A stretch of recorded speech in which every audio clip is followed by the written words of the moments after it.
அல்லேலூயா.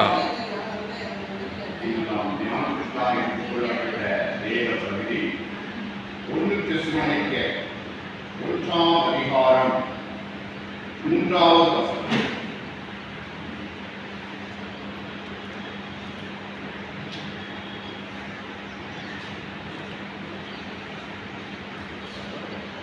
நீங்கள் தெரிந்து கொள்ளப்பட்டவர்கள் என்று நாங்கள் அறிந்து. அல்லேலூயா.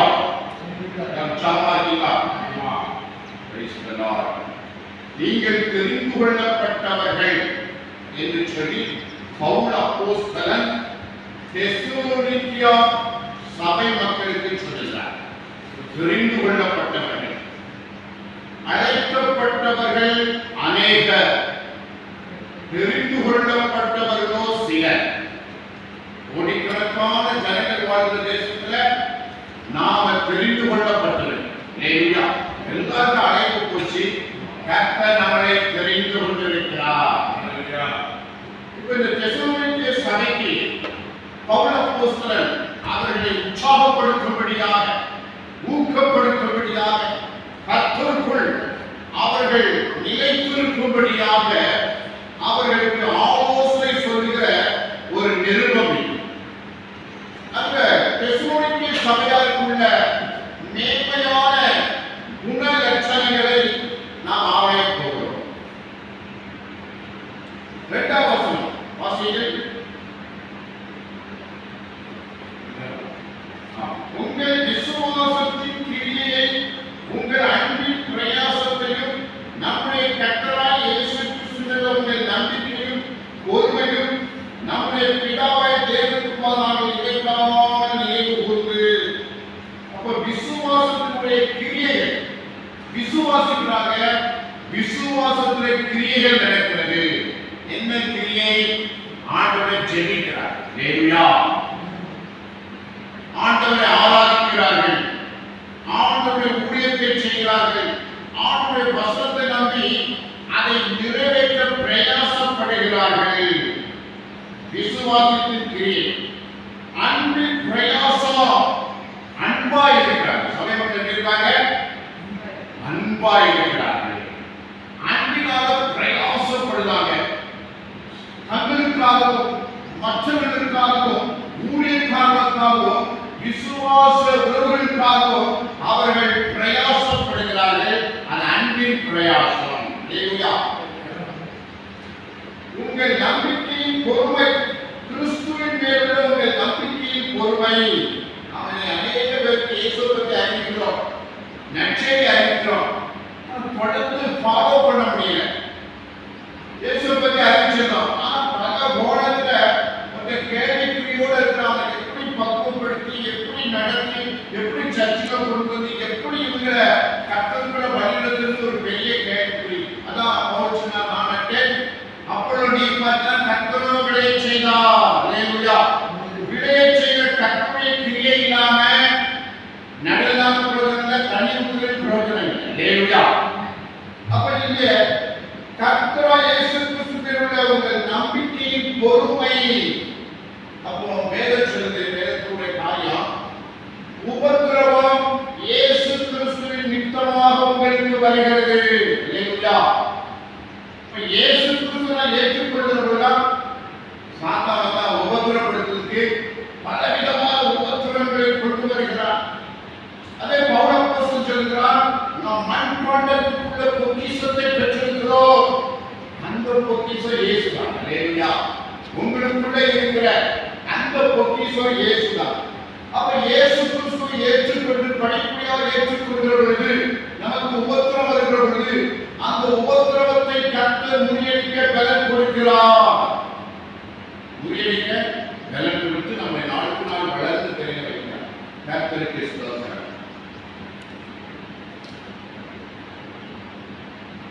1:6 வாசிப்போம்.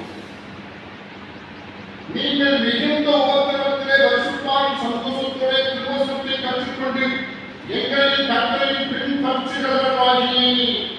மிகுந்த உபத்திரவம், மிகுந்த உபத்திரத்தின் மத்தியில்தான் தெசலோனிக்கேய சபையார் அவர் கர்த்தரை விசுவாசித்து சபையாக வந்து ஆராதித்துக் கொண்டிருக்கிறார்கள்.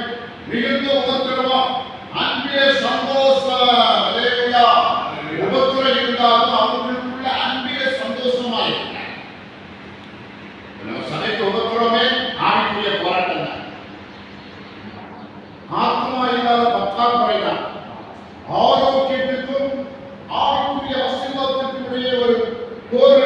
கொண்டிருக்கிறது.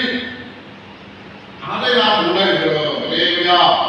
நாம் எழுப்ப ஆரோக்கியத்தை எழுப்பக்கூடாதபடிக்கு, ஆவிக்குரிய மேன்மையை எழுப்பக்கூடாதபடிக்கு, ஆத்மாக்களின் திரட்சியை எழுப்பக்கூடாதபடிக்கு ஒரு போர்க்களம் நடந்து கொண்டிருக்கிறது.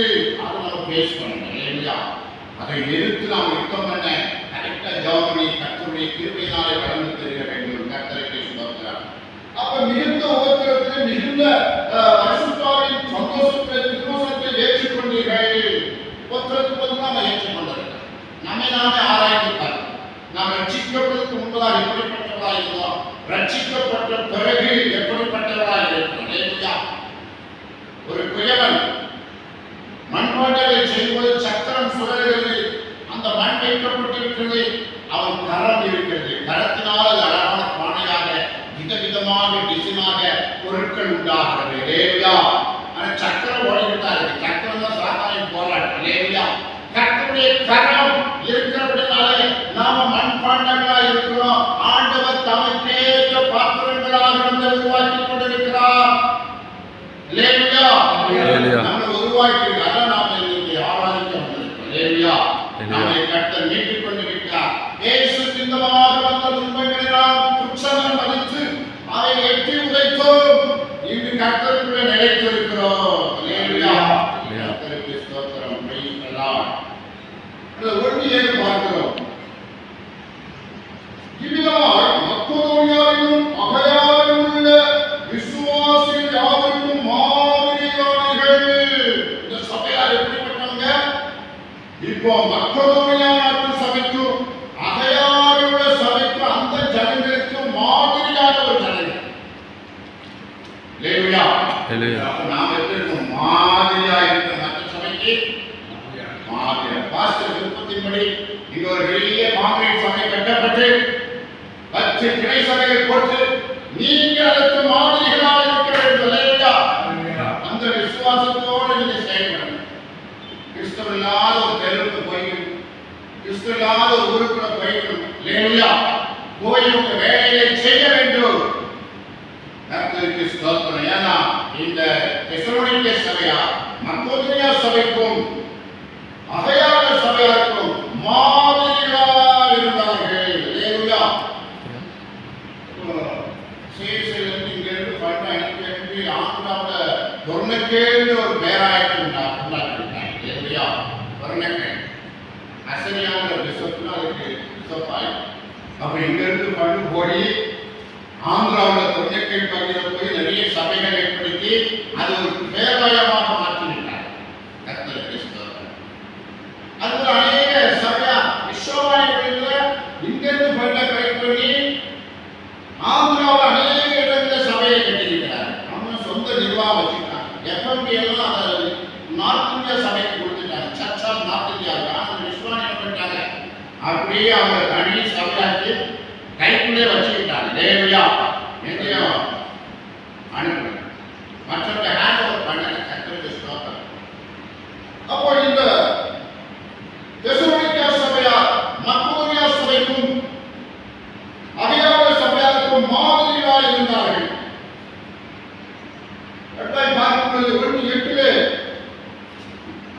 எப்படி உங்களிடத்தில் கர்த்தருடைய வசனம் மக்கதோனியாவிலும் அகயாவிலும் இருந்தது போல நான் அதை குறித்து ஒன்றும் சொல்ல வேண்டியதாயிராதபடிக்கு தேவனை பற்றி உங்கள் விசுவாசம் எங்கும் பிரசித்தமாயிற்று. இவங்க கற்றுக்கொண்ட வசனத்தை மக்கதோனியாவிலும் அகயாவிலும் போய் சொன்னாங்க. அல்லேலூயா. இவர்கள் பெற்றுக்கொண்ட அனுபவத்தை, இவர்கள் கற்றுக்கொண்ட வேத வசனத்தை, இவர்கள் பவுல் அப்போஸ்தலனான தீமோத்தேயுவால் சிறுமான்களாய் சொல்லப்பட்ட வசனத்தை இவர்கள் ஏற்றுக்கொண்டு அதை மற்றவர்களுக்கு கொடுத்தார்கள். அல்லேலூயா. கிறிஸ்தவ வாழ்க்கையில நாம ஊழியத்தோடு நாம இணைந்து செயல்பட வேண்டும். அல்லேலூயா. ஒன்று வேலை பார்க்கிற ஸ்தலம், அடுத்தது சர்ச்சு, மூன்றாவது ஊழியம். அல்லேலூயா. வேலையில முக்கியத்துவம் செலுத்த வேண்டும். நிர்வாகம் பண்ணி வச்சு இதை மூணையும் செஞ்சுக்கிட்டே இருக்கு. அல்லேலூயா. ஒன்று சபையிலே இருந்து அமர்த்துக் கொண்டிருக்க வேண்டும், இல்ல வேலை ஸ்தலத்தில் இருந்து வேலை பார்த்துக் கொண்டிருக்க வேண்டும், இல்ல ஊழிய ஸ்தலத்தில் சென்று ஊழியம் செய்து கொண்டிருக்க வேண்டும்.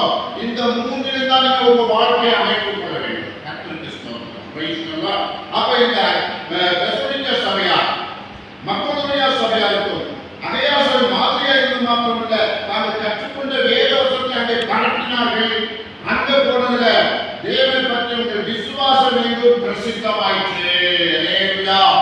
உங்களை குறித்ததான ஒரு மேன்மை நீங்க எங்கு சுவிசேஷம் அறிவித்தீர்களோ அங்கிருந்து புறப்படும். தெசலோனிக்கா சபையார் அப்படிதான் செஞ்சாங்க. அப்போ உங்கள் விசுவாசம் எங்கும் பிரசித்தமாயிற்று. தாங்கள் பெற்றுக்கொண்ட அந்த விசுவாசத்தை, அந்த வேத வசனத்தை மற்றவர்களுக்கு சொல்லக்கூடிய அளவுக்கு, ப்ரொமோட் பண்ணக்கூடிய அளவுக்கு அவர் ஆவிக்குரிய ஜீவியத்திலே வளர்ந்தார்கள். வளர்ந்ததுனால மற்றவர்களுக்கு சுவிசேஷம் அறிவித்தார்கள். அதனால பவுல் சொல்றாரு, உங்கள் விசுவாசம் பிரசித்தமாயிற்று. ரோமர் சபைக்கு உங்கள் விசுவாசம் பிரசித்தமாயிற்று. நீங்கள் கற்றுக்கொண்ட வேதவசனம் ரட்சிப்பை மற்றவர்களுக்கு அளித்ததுனாலே, நீங்கள் பேசினதாலே, நீங்கள் செயல்பட்டபடியாலே மற்றவர்களுக்கும் ஒரு ஆசீர்வாதம் வந்தது. அதன் மூலமாக உங்கள் சபையின் மேன்மை உலகத்திற்கு வெளிப்பட்டது. அல்லேலூயா. ஒன்று 9 வாசிப்போம்.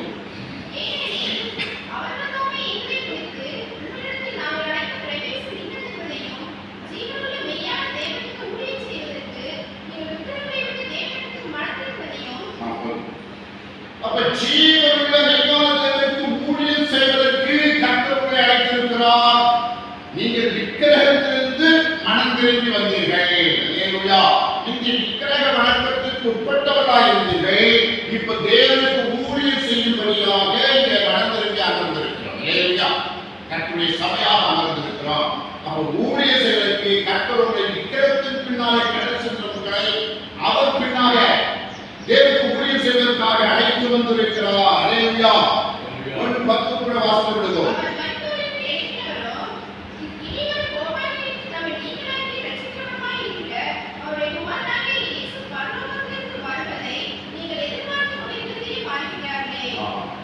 ஆண்டவர் இயேசு கிறிஸ்துவின் வருகையை எதிர்பார்த்திருக்கிற ஜனங்கள். அல்லேலூயா. எதிர்பார்ப்பு ஆண்டவர் வரப்போகிறார். அந்த எதிர்பார்ப்பு உள்ளவங்க தான் எல்லாம் அலர்ட்டா இருப்பாங்க. அல்லேலூயா. கர்த்தருடைய ஊழியத்துல சின்சியரா இருப்பாங்க, ஜாக்கிரதையா இருப்பாங்க. கர்த்தர் வரப்போகிறார், வரப்போகிறார், வரப்போகிறார். அவரை குறித்து வேதம் சொல்கிறது, நான் கூட ஆண்டவர் வருகையை எடுத்துக் கொள்ளப்படுவேன். ரகசிய வகையில நான் கூட எடுத்துக் கொள்ளப்பட ஆர்வமா இருக்கிறேன் என்று சொன்னார். அல்லேலூயா. ஆனா அவரும் கர்த்தருக்குள் மறித்து விட்டார். இத்தனை வருஷம் ஆயும் ஆண்டவர் வரல. ஆனா வருவது உறுதி. அல்லேலூயா. வருவது நிச்சயம். அப்ப இத்தனை ஆண்டுகளால் எதற்கு கடந்து செல்கிறது? எல்லா ஜனம் ரட்சிக்கப்படும், சத்தியத்தை அறிந்த அறிவை கண்டடையும் தேவன் சித்தமுள்ளவராய் இருக்கிறார். ஏதோ பவுலுடைய காலத்தில் மாத்திரம் ஊழியமல்ல, அது பல நூற்றாண்டுகளாக வளர்ந்து இந்த 21ஆம் நூற்றாண்டிலே நாம் இருக்கிறோம். இப்பொழுது வாழ்கிற ஜனங்களும் கர்த்தருடைய வருகைக்காய் ஆயத்தப்பட வேண்டும். அல்லேலூயா. அல்லேலூயா. கர்த்தருடைய வருகையும் கர்த்தருக்குள் மறிப்பது ஒன்றுதான். அல்லேலூயா. கர்த்தருக்குள் மறிக்கிறாங்க, கர்த்தர் வருகிறார், ரெண்டு ஒன்றுதான், வித்தியாசம் இல்லை. அப்போ கர்த்தருக்குள் மறிப்பது, கர்த்தருடைய வருகை எடுத்துக்கொள்ளப்படுவது ரெண்டு ஒன்றுதான். ஏன்னா மறித்தா இயேசுவை தான் தரிசிக்க போறாங்க. அல்லேலூயா. அவர் வந்தாலும் இயேசுவை தான் தரிசிக்க போறோம். அப்போ கர்த்தருக்குள்ள வாழ்வது அவசியமா இருக்கிறது. அல்லேலூயா. வேதம் சொல்கிறது. அப்ப இங்க அடைமொழி சொல்லுகிற பொழுது அவர் மருத்துவத்தை எழுப்பினவரும் இனிவரும் கோபாவிலும் நம்மை இல்லாக்கி ரட்சிக்கிறவருமாயிருக்கிற அவருடைய குமாரன் இயேசு கிறிஸ்து பரலோகத்திலிருந்து வருவதை எதிர்பார்த்துக் கொண்டிருக்கிறதை அறிவிக்கிறார்களே. அல்லேலூயா. மருத்துவத்தை எழுப்பினவர் பிதாவாகிய தேவன் குமாரன் இயேசு கிறிஸ்துவை மருத்துவத்தை எழுப்பிவிட்டார். அல்லேலூயா. இனிவரும் கோபாக்கிலே இருக்கிறது. கோபாக்கிலே நம்மை தப்புவிக்கிறவர். அல்லேலூயா. அது நாம் அறிந்து ஒரு பக்கம் கோபாக்கிலே இருக்கு. ஆண்டவர் வேதத்தை மீறி நடக்கிறவர்கள், ஆண்டவர் விருப்பத்திற்கு மீறி செயல்படுகிறவர்கள், பாவத்துக்குள் கிடைக்கும் மீது ஆண்டவர் கோபாக்கினையாக இருக்கிறார். கோபத்தோடு கூட ஆக்கினை செய்து விடுவார். அல்லேலூயா. நிறைய நியாய தீர்ப்புகள் அப்பப்போ கொடுக்கப்பட்டுக் கொண்டே இருக்கு. ஏதோ ஒரு நாள் ஜட்ஜ்மெண்ட் டே மட்டும் இல்லை, இப்பொழுதே நியாய தீர்ப்பு கொடுக்கப்பட்டுக் கொண்டே இருக்கிறது. ஜனங்களுக்கு அதை பார்த்துக்கிட்டே இருக்கு. அல்லேலூயா. ஒரு பக்கம் ஆண்டவர் ஆயிரக்கணக்கான நன்மைகளோடு கூட காத்துக் கொண்டிருக்கிறார். இன்னொரு பக்கம் சாத்தான் ஆயிரக்கணக்கான தீமைகளோடு கூட செய்வதற்கு காத்துக் கொண்டிருக்கிறார். ஆண்டவருடைய நன்மை பெறுவதற்கு ஆண்டவருடைய விருப்பத்தின்படி நாம் செயல்பட்டால் ஆண்டவருடைய நன்மை பெற்றுக்கொண்டே இருக்கிறார். அல்லேலூயா. ஆண்டவர் விட்டு விலகணும்னா, சத்துருக்கு இடம் விட்டுட்டா நாம பிசாசுக்கு தீமைகளுக்கு விழுந்து விடுவோம். அப்போ கோபாக்கினை இருக்குது. அதனால யாரும் தப்ப முடியாது. வேறுயா அப்படி மற்ற உலகத்தார் வாழ்க்கை நாம் வாழக்கூடாது. நாம ஜாக்கிரதையா இருக்கணும். நியாயத்திற்குள் வந்து கொண்டே இருக்கிறது, சூழ்நிலைகள் மாறிக்கொண்டே இருக்கிறது. எப்பொழுது கர்த்தர் நியாயத்திற்கு கொண்டிருக்கிறார், நாம் அவருடைய கோபாக்கினையில் மாட்டிக்கொள்ளாதபடிக்கு அவரை வழியை பார்த்து வந்து நம்மளை பரிசுத்தப்படுத்த வேண்டும். வேறுயா இங்கிலக்காரன் சொல்லும்போது, நான் ஜீவனுள்ள தேசத்திலே பிரவேசித்தேன் என்று நம்பாதிருந்தால் நான் கெட்டுப் போயிருப்பேன். இப்ப இயேசு வருகை குறித்தவரு ஒவ்வொரு நாளும் நீங்க அதிகாலை இருந்து ஆண்டவரை செஞ்சிக்க வேண்டும். ஆண்டவர் வரப்போகிறார், வரும்பொழுது நான் அவரோடு கூட இருக்க வேண்டும். அப்படி நம்பினாதான் நம்ம ஜீவனுள்ள தேசத்துல காணப்பட முடியும். இங்கேயும் ஜீவனுள்ளதான் வாழ்றாங்க, பரலோகத்திலும் ஜீவன் இருக்கிறது. தேவனும் தேவ புத்திரர்களும் பரிசுத்தவான்கள் கூடியிருக்கக்கூடிய ஸ்தலம் அது. அங்கேயே ஜீவனுள்ளவர் இருக்கிறார்கள். அந்த ஜீவ தேசத்திலே நான் போக மனதில்லாத இருந்தால், அதை பற்றி அக்கறை இல்லாதிருந்தால் நான் இங்கே கெட்டு போயிருப்பேன். அப்படின்னு கெட்டு போகாம இருக்கணும்னா ஆண்டவர் வருகை, அதை குறித்த நினைவு ரொம்ப அவசியம். வேலையா கர்த்தருக்கு ஸ்தோத்திரம், பிரைஸ் தி லார்ட். ஒன்று பேசிய 2ஆம் அதிகாரம் 14, 15, 16 வசனங்களை வாசியுங்கள்.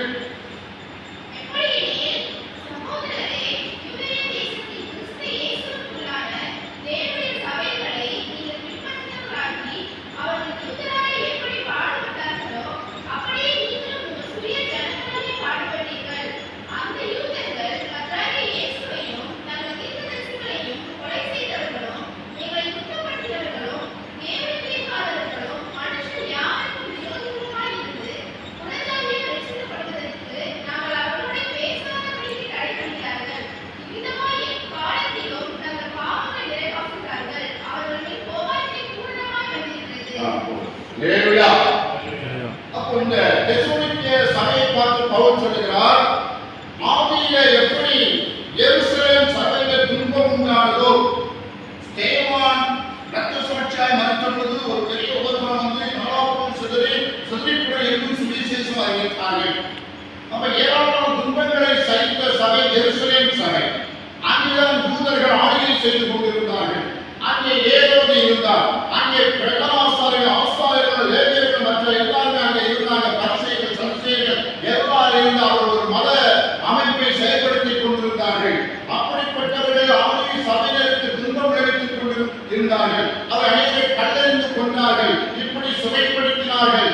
பேதுவை கூட யாக்கோபை கூட ஏரோது பட்டயத்தாலே வீழ்த்தினார் என்று சொல்லி வேதம் சொல்லுகிறது. லேவியா துன்பப்படுத்தின ஒரு சபை, துன்பத்தை அனுபவித்த ஒரு சபையாக எருசலேம் சபை இருந்தது. அந்த சபையா துன்பப்பட்டது போல தெசலோனிக்கே சபையாகிய நீங்களும் துன்பப்பட்டீர்கள். ஹல்லேலூயா. உங்க சுய ஜனங்களால் துன்பப்படுத்தப்பட்டீர்கள். ஹல்லேலூயா. கர்த்தருக்கு ஸ்தோத்திரம், பிரைஸ் தி லார்ட். சுய ஜனங்கள். இப்ப தமிழ்நாட்டில் இருக்கிறோம், தமிழர்கள் என்று ஒரு இனத்தோடு இருக்கிறோம். இப்ப நிறைய ஜாதி வகையாக இருக்கிறார். ஹல்லேலூயா. வேதம் சொல்லுது, உங்க சுய ஜனங்களால் நீங்கள் பாடுபட்டீர்கள். உங்க சொந்த பந்தங்கள், உங்க உறவுக்காரங்க, நீங்க இயேசுவின் பிள்ளையா மாறினோன்னு உங்களுக்கு எதிரியா மாறிட்டாங்க. சிலவங்க உபத்திரப்படுத்தினார்கள். மாற்றத்திற்கு ஆட்சி சபை அந்த வரலாற்றை பார்க்கும் பொழுது நேர உபத்திரத்தோடு கூட தான் இந்த சபை வளர்ந்தது. துணை மாற்ற சபை. ஹல்லேலூயா. கன்னியாகுமரி மாவட்ட தூத்துக்குடி சபையில் அநேக சுய ஜனங்களை எழுப்பி கொலை செய்தார்கள். ரிப்போர்ட் இருக்கு திருநெல்வேலி மாவட்டத்தில். அப்ப அந்த உபத்திரத்துக்கு தாண்டிதான் சபையில் வந்திருக்கிறது. ஹல்லேலூயா. ஹல்லேலூயா. கர்த்தருக்கு ஸ்தோத்திரம். அப்போ இவர்கள் உபத்திரப்பட்டார்கள், உபத்திரத்தில் எழுப்பி பிரகாசித்தார்கள். ஹல்லேலூயா. எருசலேம் சபையில் உபத்திரப்பட்டது போல தெசலோனிக்கே சபை தங்கள் சுய ஜனங்களால் உபத்திரப்படுத்தப்பட்டார்கள். நம்மளாம் போய் சுய ஜனங்கிட்ட போய் இயேசுன்னு சொன்னா நம்ம கூட கஷ்டத்தை அவங்க நக்கலா பார்க்கறாங்க. ஹல்லேலூயா. அவங்க நன்றாக இருக்கிறோம், நீங்க தான் கஷ்டத்தோட சுத்திக்கிறீங்க. ஹல்லேலூயா. அப்படின்னு சொல்லி சும்மாப்பா இருக்கிறாங்க. நாம ஏதோ கூடத்தை கொடுக்கறது போக கொடுக்க வேண்டியிருக்கு. ஹல்லேலூயா. பீடத்தை சாய்க்கிறதோட பேச வேண்டியிருக்கு. அவங்க காது கொடுத்து கேட்கணும் அப்படின்னு அவங்க ஆவை பிடித்தவங்க. ஆனாலும் கூட நாம நிறையத்துக்கு போகாதபடிக்கு செவிப்பது நம்மை வந்து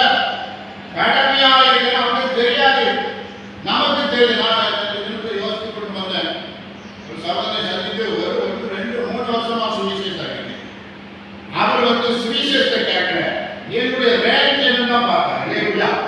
மற்றதுன்னா இந்த கார் வந்து இந்த கார் வைப்பாங்க, எப்படி இருக்கு நான் எப்படி இருக்கேன், உடைய ஸ்டாண்டர்ட் என்னுடைய ஸ்டாண்டர்ட் என்ன, பஸ் நான் பரவாயில்லை, பணம் இருக்கு, வீடு வாசல் இருக்கு, நல்ல வேலை இருக்கு, கையில சம்பாத்தியம் இருக்கு அப்படின்னு அவர் அப்படி போட்டுருக்காங்க. நேற்று இடத்துல சுத்தமணி முதல்ல பண்ணும்போது மறுபடியும் ஒரு தாகம் வந்தது. இல்லையா? சரி, அவருக்கு ஒரு ஸ்தோத்திரம் பண்ணிக்கணும், ரட்சிக்கப்படணும். அவர் நரகத்துக்கு போதுக்கு உட்கார்ந்து இருக்கிறார். நாம பக்குவத்தின் பிள்ளை, நம்ம நரகத்துக்கு கூட கேட்காம நமக்கு தான் கேட்பார். அதனால மறுபடியும் செடி கொண்டு சொல்லி ஒரு அன்பு உண்டாயிடுச்சு. இல்லையா? அப்ப இந்த அன்பு விட்டு வரக்கூடாது, தொடர்ந்து வந்தாங்க. இல்லையா? தொடர்ந்து வரவை கட்டி காத்து அவனை உறுதி செய்யக்கூடிய அளவுக்கு அவர்களோடு ஒரு இணக்கமான ஒரு சூழ்நிலையை ஏற்படுத்திக் கொள்ள வேண்டிய சூழ்நிலை இருக்க வேண்டும். அந்த சூழ்நிலை நாம இருக்கணும். ஏன்னா சத்துரு சட்டப்பட்டு பிரிச்சிருந்தோம், பிரிச்சப்பட்டு பேச முடியாது. இல்லையா? இப்படி பிரிவின பெருசாயும் விசாரத்தை திட்டாங்க ஆத்மார்க்க நமக்கு இருந்து பிரிச்சு அதை எல்லாம் மேன்மையா பண்ணால இவங்க சட்டப்பட்டு பிரிச்சுட்டோம்னா அதுக்கு சேரவே மாட்டோம். இல்லையா? அதுக்கப்புறம் நம்ம தான் பிரியாணி சாப்பிட்டு இருக்கோம். இல்லையா? அப்ப யாருக்கையும் அன்பா விடணும். நீங்க பிரச்சனை பண்றவங்க அன்பா ரீச் பண்ணி விட்டுருங்க. இல்லையா? அப்ப என்னைக்காவது பேசலாம், என்னைக்காவது பேச அவன் மனதிற்கு இந்த பக்கமா நோக்கி பார்ப்பான். ஆனா நாம உங்களுக்கு தொடர்ந்து ஜெபம் பண்ணாதான் அவங்க நம்ம மேல வச்சுருக்க அன்பு இருக்கும். இல்லை நம்ம மேல உள்ள அன்பை சுரண்டி சாத்தா எடுத்துக்கணும். இல்லையா? நம்மளை மட்டும் சுரண்டி எடுத்துக்கணும், மற்ற ஆட்கள் பழகிட்டு இருப்பாங்க. அந்த மாதிரி காரியம்லாம் உங்களுக்கு இருக்கிறது. ஆக நம்மளை மட்டும் சுரண்டி எடுக்காதபடிக்கு நம்மளே அவர் நேசிக்கத்தக்கதாக நாம் அவனுக்காக ஜெயிப்பது அவசியமா இருக்கு. நாம் அவர்களை சமாதானமாய் அன்பாய் அவருக்காக ஜெயித்தால் அவர் நம்மை எதிர்க்கவே முடியாது. இல்லையா? நம்மளை பயக்க முடியாது, நம்மை எதிர்க்கவும் முடியாது. இது ஆட்களுடைய ரகசியம். இல்லையா? என்னுடைய ஊழியத்தில் நான் கற்றுக்கொண்ட ரகசியம், நாம் அவர்கள் கடந்த அன்பா இருக்கிறவங்க ஜெயிக்கணும், சத்துருடைய கிரியையை அழிக்க வேண்டும். அப்பதான் உறவுகள் காப்பாற்றப்பட முடியும். அப்பதான் அவர்கள் இயேசுவுக்காக நின்று கொண்டிருப்பார்கள். இல்லாவிட்டால் விழுந்து விடுவார்கள். ஐயோ பயப்பம் ஒன்றிய பாரதத்தில் தவிர உட்கார்ந்திருப்பான். நம்மளால் பிடிக்க விட முடியாது, பார்க்க விட முடியாது. ஆகவே நாம அந்த உபத்திரத்தின் மத்தியில நாம் என்ன செய்யணும்? மற்றவர்களுக்காக செபிக்க வேண்டும். கர்த்தருக்கு ஸ்தோத்திரம், பிரைஸ் தி லார்ட். அப்போ எருசலேம் சபையார் மிகுந்த உபத்திரத்தில் இருந்தது போல தெசலோனிக்கே சபையார் உபத்திரத்தில் இருந்தார்கள். ஆனால் அவர்கள் உபத்திரத்தில் இருந்தாலும் கர்த்தருக்கு தன்னை நிலைநிறுத்திக் கொண்டு விசுவாசத்துல, அன்புல, அன்பின் பிரயாசத்துல எல்லாவற்றையும் வளர்ந்தார்கள். நாமளும் வளர வேண்டும். அல்லேலூயா. இப்ப இவ்வளவு குணங்கள் தெசலோனிக்கே நல்ல குணங்கள் இருக்குது. அடுத்தது பார்க்கிற பொழுது 1-3-5 வாசிங்கள். இந்த 3-5 நான் சொல்லிவிடுகிறேன். அந்த உபத்திரவத்தின் மத்தியிலே சென்று கொண்டிருந்த அந்த தெசலோனிக்கே சபையாரை விசாரிப்பதற்காக பவுல் அப்போஸ்தலன் தீமோத்தேயுவை அனுப்புகிறார். அல்லேலூயா. ஏன்னா உபத்திரவம் வரும்பொழுது அவங்க அங்கேயும் நாளாகவே செதறி ஓடும் பொழுது அவருடைய விசுவாசம் தொலைச்சிடப்படாதையா? ஏன்னா விசுவாசம் தொலைச்சிட்டாங்கன்னா ஊழியமே இல்லை, சபையே இல்லை. விசுவாசிகள் சேர்ந்து இருக்கிற சபை. அல்லேலூயா. சத்து ஒருவேளை போராடி அவர் வந்திருந்த விசுவாசத்தை திரும்பி விட்டார்களோ, அவர் விசுவாசத்தில் தொலைத்து விட்டார்களோ, இல்ல விசுவாசம் இல்லாமல் ஆகிவிடுவார்கள் என்று சொல்லி பவுல் பயந்து அவரை விசாரிப்பதற்காக தீமோத்தேயுவை அனுப்புகிறார். தீமோத்தேயுவை அங்கே நல்ல தெசலோனிக்கே சபை மட்டும் பழகி அங்கே ரிப்போர்ட்டை கொண்டு வருகிறார். அல்லேலூயா. கர்த்தருக்கு ஸ்தோத்திரம். அப்ப 3-4 வாசிங்கள்.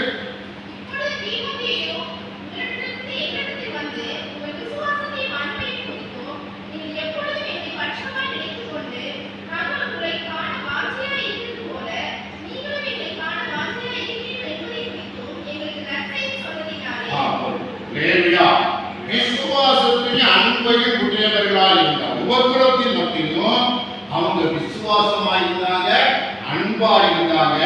அதுபோல பவுல் அப்போஸ்தலன், சீமோன், தீமோத்தேயு இவர்கள் அவர்களை காண வாஞ்சியாய் இருந்தது போல அந்த சபை மக்களும் இந்த இவர்களை காண வாஞ்சியாய் இருந்தார்கள். அல்லேலூயா.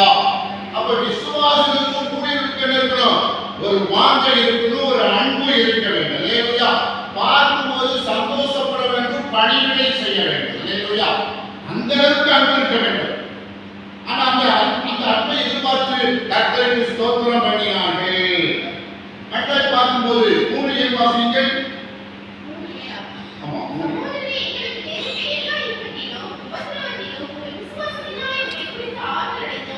எங்களுக்கு எங்களுக்கு ஆறுதல். அல்லேலூயா. நீங்க ஆண்டவருடைய விசுவாசமா இருந்தாதான் எங்களுக்கு ஆறுதல். விசுவாசம் இல்லாதவங்க அந்நியரா இருப்பாங்க. அல்லேலூயா. யாருன்னு தெரியாது, அல்லது யாருன்னு தெரியாது அப்படின்னு எப்படி இருக்கும்? நம்முடைய விசுவாசத்துல படைக்கிறவர்கள் நம்ம அந்நியரா நினைத்தால் நமக்கு எப்படி வேதனையா இருக்கும்? அல்லேலூயா. அப்போ உங்கள் விசுவாசம் எங்களுக்கு ஆறுதலை கொடுத்தது. எல்லா இக்கட்டிலும் உபத்திரத்தில் ஏற்கனவே கூடியிருக்காங்க, நிறைய இடத்துல கூடிய செய்தி இக்கட்டிலும் உபத்திரத்தில் இருக்கிறாங்க. ஆனா இவங்க விசுவாசத்தில் இருக்காங்க அறிந்து அது ஆறுதல் பட்டார்கள். அல்லேலூயா. கர்த்தருக்கு ஸ்தோத்திரம். 3:8 வாசிங்க. நீங்கள் நினைத்திருந்தால் நாங்கள் பிழைத்திருப்போம். அப்ப ஊழியர்களுடைய சம்பாத்தியம் விசுவாசிகள் விசுவாசத்தில் இருக்கணும். அதுக்காக இரவு பகலும் செழிக்கும். இல்லையா? அதான் எழுப்புதல் சொல்லப்பட்டிருக்கிறது. இரவும் பகலும் 3:10 வாசிக்கிறோம். இரவும் பகலும் மிகவும் வேண்டிக் கொள்கிறோமே, நீங்கள் விசுவாசத்தில் இருக்கணும் செழிக்கும். இல்லையா? எவ்வளவோ பிரச்சனைகள் இருக்கு. விசுவாசிகளுக்கு எத்தனையோ பிரச்சனை வருகிறது, சமீபத்துக்கு எத்தனையோ பிரச்சனை வருகிறது. ஆனாலும் அவங்க விசுவாசத்தில் நிலைநிற்பதற்காக நாம் செபிக்க வேண்டும். அல்லேலூயா. அவருடைய உறவு ஆண்டவரோடு இருந்தால் எல்லாருக்கும் சரியா இருக்கும். கண்ட சோதனைக்கு அன்பு கூறாது, காலதேவனுக்கு அன்பு கூறுவது எப்படி? அப்ப இந்த விசுவாச ஜீவியத்துல கண்ட சகோதரத்துல ஒரு அன்பா இருந்தா அவன் கடவுளுக்கு அன்பா இருக்கிறான். அல்லேலூயா. ஒருத்தர் கடவுளுக்கு அன்பா இருந்தா மனுஷனுக்கு அன்பா இருப்பான். அல்லேலூயா. அப்ப இதை நாம் ஒரு மனிதனுக்குள்ள ஒரு விசுவாசத்துல இருக்க வேண்டிய ஒரு நல்ல குணம். அல்லேலூயா. Praise the Lord.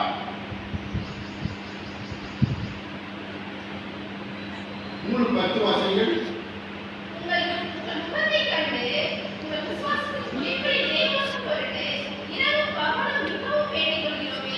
இப்போ தீமோத்தேயு போய் கண்டுபிடிச்சதுல இன்னும் விசுவாசத்துல நிறைவு வேண்டும் என்று கண்டுபிடிச்சிருக்காங்க. அல்லேலூயா. தீமோத்தேயு மேல சபை மக்கள் கவனிக்கும் போது விசுவாசத்துல இன்னும் நிறைவு வேண்டும் என்று கண்டுபிடிச்சிருக்கிறாங்க. அல்லேலூயா. கட்டாய் பார்க்கும்போது 3:12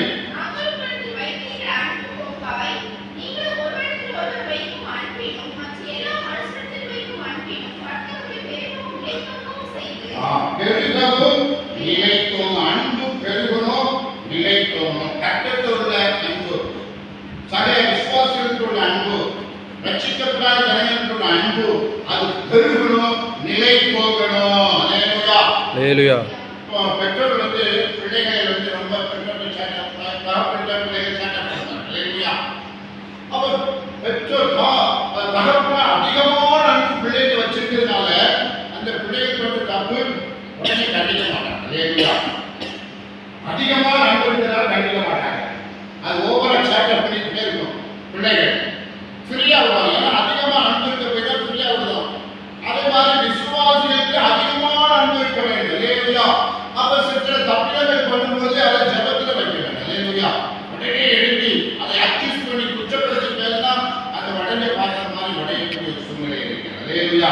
அப்ப இங்கே தெசலோனிக்கே சபையார்ட்ட அங்கே பார்க்கிறோம், உங்க அன்பு உங்கள் கர்த்தர் உங்களை பெருகவும் நிலைத்தோங்கவும் செய்து அதில் பெருக வேண்டும். கர்த்தருக்கு ஸ்தோத்திரம். 3:13 வாசிங்க.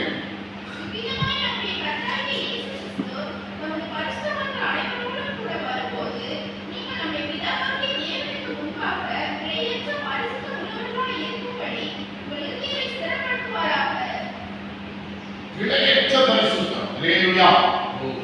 பிழையற்ற பரிசுத்தம் உண்டு, அதுல பிழை இல்லாத பரிசுத்தம். அல்லேலூயா. பிழை இல்லாத பரிசுத்தத்துக்கு நேரா நீங்க போகணும். இப்ப எல்லாமே எதிரில் சொல்லும்போது எல்லா ரைட்ல மனதிரும்ப ரைட்ல இயேசு சொந்தங்களை ஏற்றுக்கொண்டார், ஞானஸ்நானம் பெற்றுவிட்டார், பரிசுத்தாய் வருத்தம் பெற்றுவிட்டார், எல்லாம் கையில வைக்க எல்லாம் ஜெபம் பண்ணியாச்சு, வணக்கம் வெள்ளமெல்லாம் கிரியை செய்து அடுத்தது நீங்கள் பரிசுத்தத்தில் பூர்ணமாக கடந்தீர்கள். அல்லேலூயா. உங்களுக்கு ஒரு பிரச்சனை, நீங்க பரிசுத்தமாக இருக்கிறீர்கள். அல்லேலூயா. பரிசுத்தத்திற்கு பூரணத்தில் நோக்கி ஒரு போராட்டம் இருக்கு. எல்லா சத்தியம் தெரிஞ்சுக்கிட்டு இப்ப எல்லா உண்மைகளுக்கு கற்பிக்கப்பட்டு விட்டது. இனி நீங்கள் பரிசுத்தமாக இருக்க வேண்டும். அல்லேலூயா. ஏன்னா பாவத்தை விதைச்சோம்னா அவருக்கு செத்து போயிடும், உப்பு விதைக்கிற மாதிரி. அல்லேலூயா. பாவத்தை விதைச்சா எல்லாமே எல்லா கேரக்டரும் மோசமாயிடும். பாவத்தை ஏற்றுக்கொள்ள கூடாது, பாவத்தை எதிர்க்க வேண்டும். பிழையற்ற ஒரு பரிசுத்தம் நடக்க வேண்டும். அல்லேலூயா. ஏன்னா பாவத்துக்கும் பரிசுத்தத்துக்கும் கடைசி யுத்தம் நடக்கும். நாம் ஆண்டவருடைய வாகனம் பாவத்துக்கும் பரிசுத்த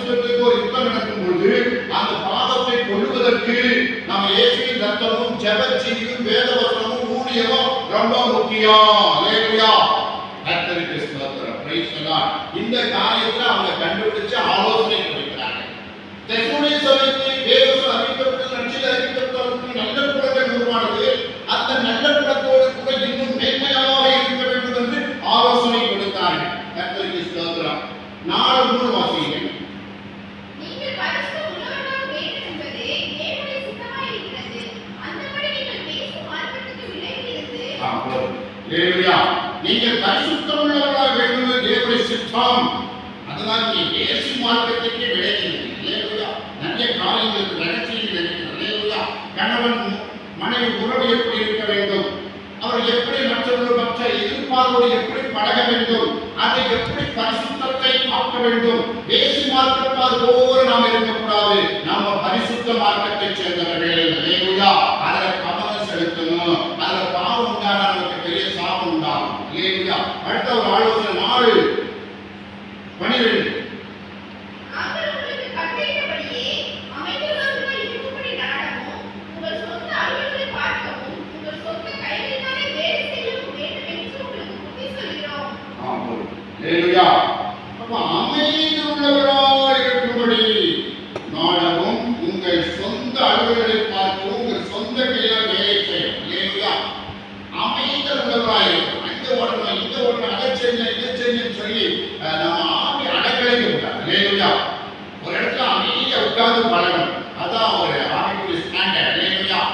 அங்க போன இதை செஞ்சு, அதை செஞ்சு, அங்க ஓடி இங்க ஓடி ஆத்மாவை நஷ்டப்படுத்தக்கூடாது. அமைதி உள்ளவராய் இருக்கணும். சொந்த அலுவல் செய்யணும். ஹalleluya. உங்களுக்கு கொடுக்கப்பட்ட வேலையை, சொந்த வேலை, உங்களுக்கு கொடுக்கப்பட்ட வேலை நீங்க கவனமா இருக்கணும். ஹalleluya. வேதம் சொல்கிறது, சொந்த அலுவலை பார்ப்போம், உங்கள் சொந்த கையினால் வேலை செய்யவும். ஹalleluya. சொந்த அலுவல்கள். குடும்பத்தில் நிறைய அலுவல் இருக்கு. சமையல், வீடு சுத்தம், இப்படி நிறைய வேலைகள் இருக்கு. அந்த சொந்த அலுவலகம், உங்க சொந்த வேலையை நீங்க பார்க்கணும். சொந்த கையினாலே பிரயாசப்படணும். ஹalleluya. வேலை வெட்டிலாம் சுத்தப்படாது. நம்முடைய பிள்ளைகள் கண்டிப்பா வேலை செய்ய வேண்டும். ஹalleluya. நல்ல வேலையை பார்த்து அதை செய்ய வேண்டும், அதை செய்து பழக வேண்டும். அப்ப அமைதி உள்ளவராக இருக்கணும். சொந்த வேலை, அடுத்த வேலையை பார்த்துட்டு இருக்கணும். ஹalleluya. அதான் ஆண்டவர் இருக்கிறாரு, உன் சொந்த கண்ணில் உத்துரம் இருக்கு, அடுத்தவர்கள் தூசி எப்படி பார்த்து கொண்டிருக்காது. அங்கே நம்ம திருத்த வேண்டியது ஏராளமா இருக்கு. ஹalleluya. நம்ம ஆண்டுக்கு ஒப்பு கொடுக்க வேண்டியது இருக்கிறது, நாம ஜெபிக்க வேண்டியது இருக்கிறது. இன்னும் ஆண்டுடைய வல்லமை அதிகமாக நமக்கு வரவில்லை. நாம அடுத்தவங்க காரியத்துல அடுத்ததுக்காக ஸ்தோத்திரம் பண்ணலாம். அடுத்து எந்த தீமை வராம இருக்கணும், ஜெபம் பண்ணிக்கணும். ஹalleluya. அடுத்து சொந்த அலுவலகத்தை பார்க்கணும், அடுத்தவங்க வேலையை பார்க்கக்கூடாது. சொந்த கையினால் வேலை செய்யணும். இதெல்லாம் தெசலோனிக்க சபைக்கு பவுல் இருக்குது. ஹalleluya. நமக்கு அது நாம சபையாக இருக்கிறோம். நம்ம சபையும் இந்த தெசலோனிக்க சபை ஸ்டாண்டர்டா